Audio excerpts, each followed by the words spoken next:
Today we are going to be reviewing an idea that you should already know. If you haven't seen our introduction to subject and object nouns, then you should go and look at that video first. It's somewhere maybe here or in some sort, just introduction to subject object nouns, 3rd grade.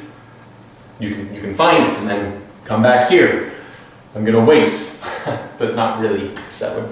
Okay, so subject object nouns. This is the first way, essentially, in which we're taking the group of nouns and we're able to divide it into 2 groups. Subject on one side, object on another. On which side of what, you might ask? Except in a simpler way, because that's a little bit of a complicated question, but the answer is the verb. That's right. You remember, you should know that the most important word for you to find in any sentence first is the verb, because that will give you so much more information, and usually they're much easier to find when you can recognize how verbs are made in sentences. We're not going to go over a verb lesson though, because today is about subject and object nouns. So, you should remember that the subject is the person, the place, thing, or idea that the sentence is about. Okay? And the subject will generally come before the verb in statements and exclamations, which are most sentences. The objects will come after the verb. And remember, there's 3 different kinds of objects that you will eventually learn about. You don't have to know them today. But we're going to start planting those seeds, and by the time you get the lesson on direct objects, indirect objects, and objects of prepositions, these ideas, these words will already be a little familiar to you. Today, you just need to know subject, object. You don't need to know what kind of object, but you should know there's 3 kinds of objects. That much you should know.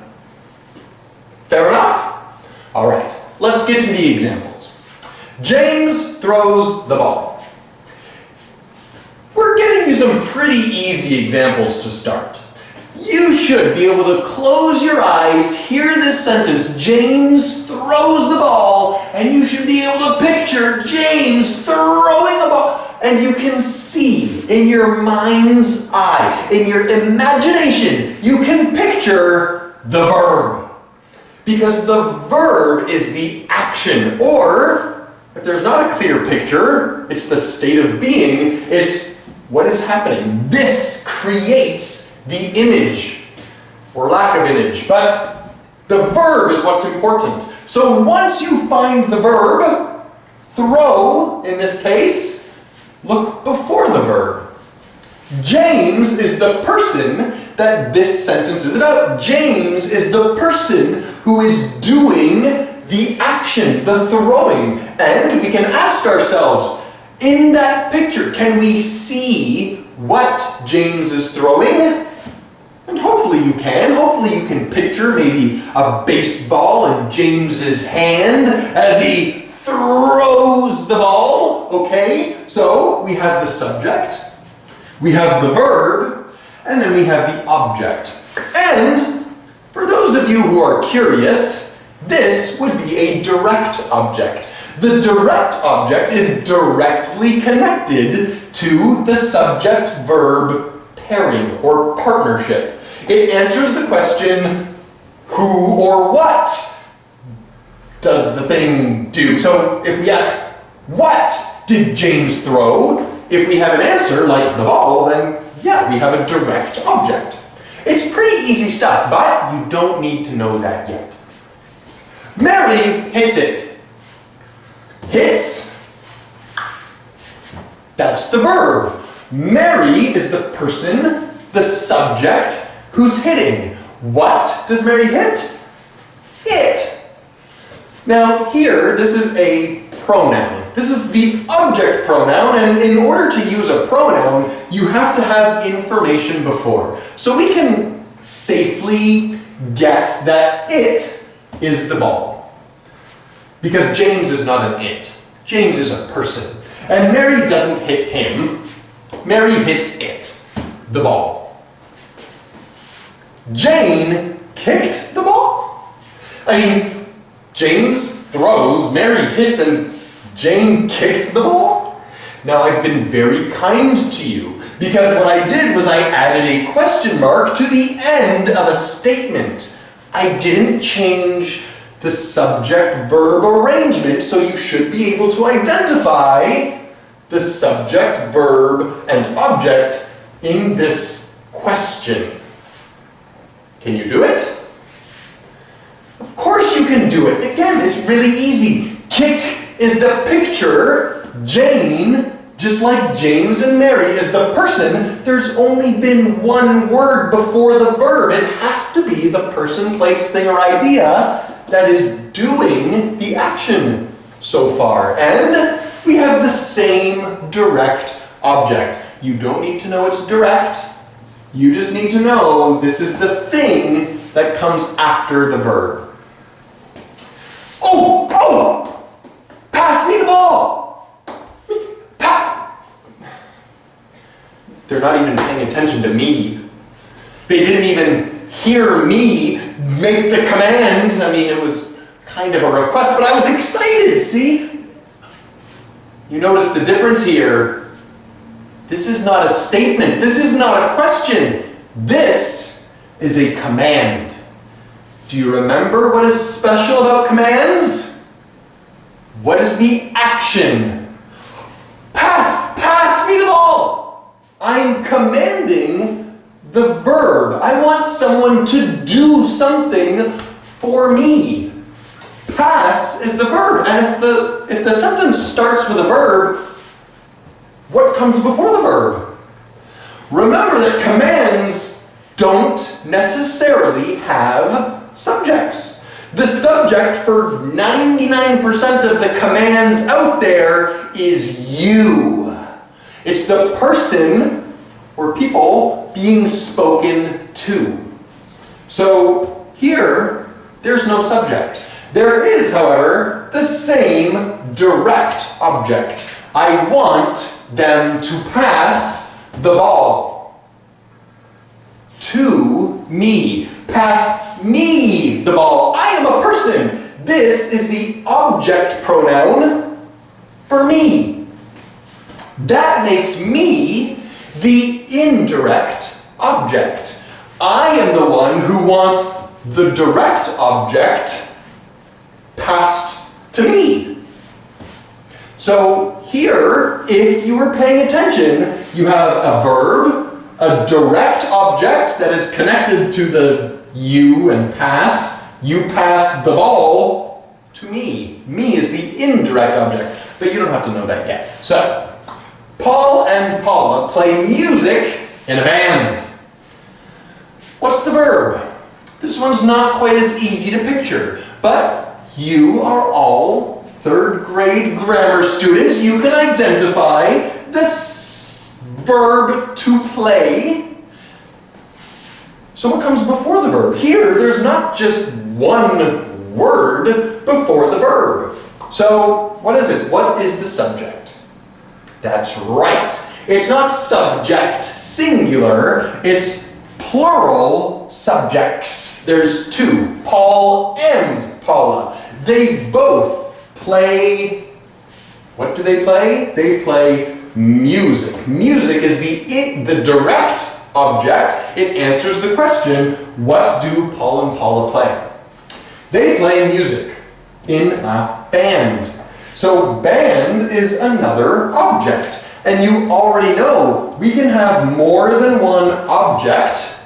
And now you know we can have more than one subject. And for those of you taking notes, band is the final kind of object. It is the object of a preposition. The preposition in, band is the noun that ends the prepositional phrase. So you have examples of direct, indirect, and objects of prepositions, but you don't need to know that yet. You just need to know subject, verb, object.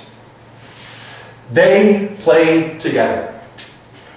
We have the same verb, play. Presumably, this pronoun of the plural subject is Paul and Paula.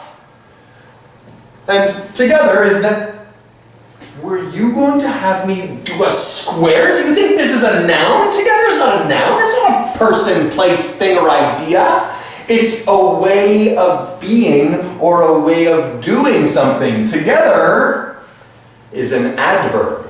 Just because there's more than 2 words in a sentence doesn't mean that you're always going to have subjects and objects. You might have other kinds of words. There's more kinds of words in English. So, are you ready? If you think you are, you can try this sentence with your teacher. For now, let's review.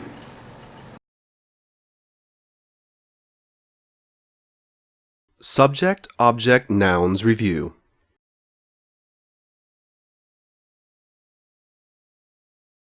What are sentences? Sentences are complete thoughts. They create a picture in your mind.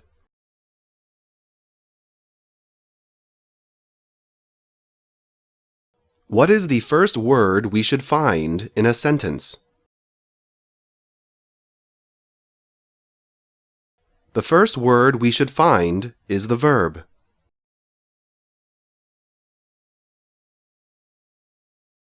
What kinds of sentences usually begin with a verb?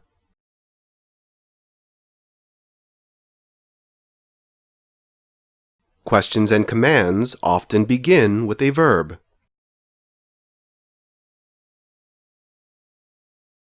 What is a subject noun?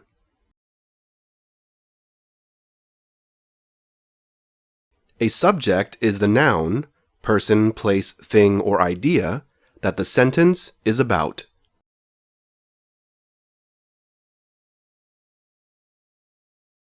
Where do you usually find the subject in a sentence?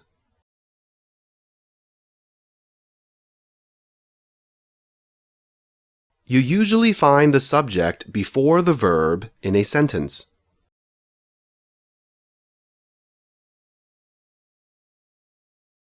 How many kinds of object nouns are there in English?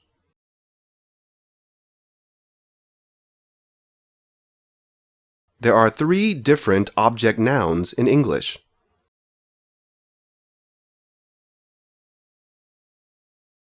What is an object noun? An object is the noun, person, place, thing, or idea that is receiving the action from the subject.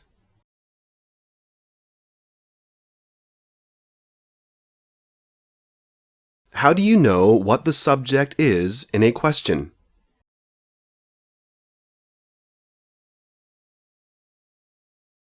Think about the answer to the question.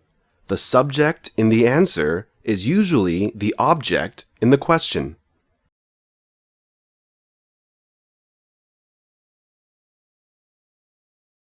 What is the subject noun in a command?